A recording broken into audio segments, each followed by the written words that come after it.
Hello, my friends. I hope you're well wherever you are and enjoying a joyful, energetic body, loving, compassionate heart, clear mind.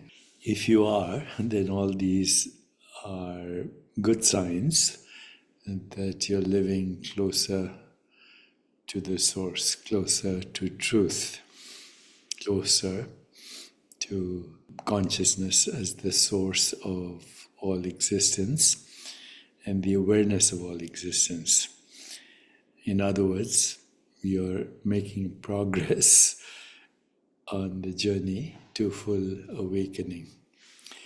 However, today I thought I'll share with you that as you continue on this journey, which is a very joyful journey, there will be periods when you might experience what is called the dark night of the soul, sometimes experiences that you never thought you would have as a result of shifting identity.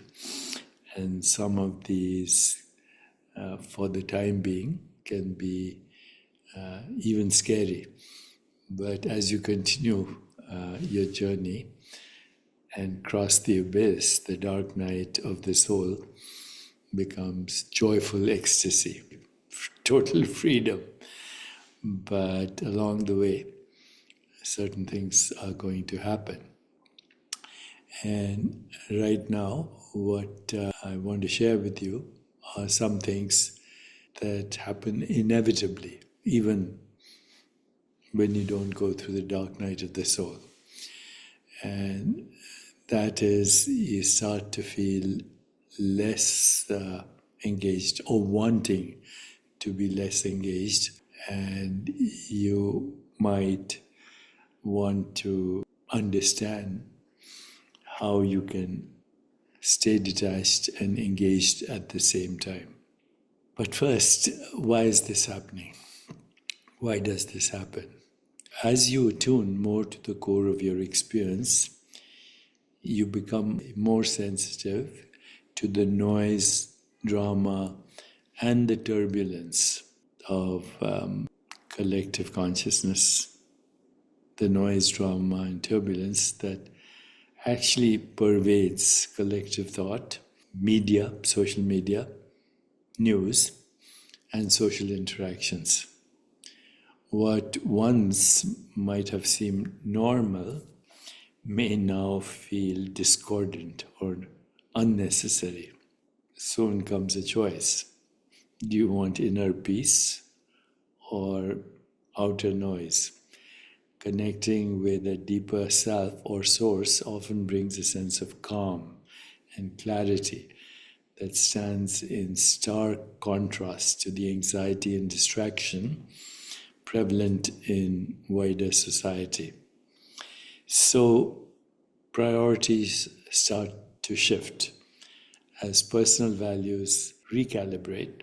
Superficial engagements, particularly gossip, and gossip I feel is the most toxic of all experiences, adds to your karma, particularly gossip about personal relationships, or even getting involved in other people's personal relationships, etc. So what happens is you start to disconnect with everything that used to be noise, gossip, relentless news cycles, petty conflicts. They all lose their allure, fostering a desire for tranquility and authenticity over constant, literally constant connection and staying engaged and having what you call FOMO, the fear of missing out, all that starts to disappear.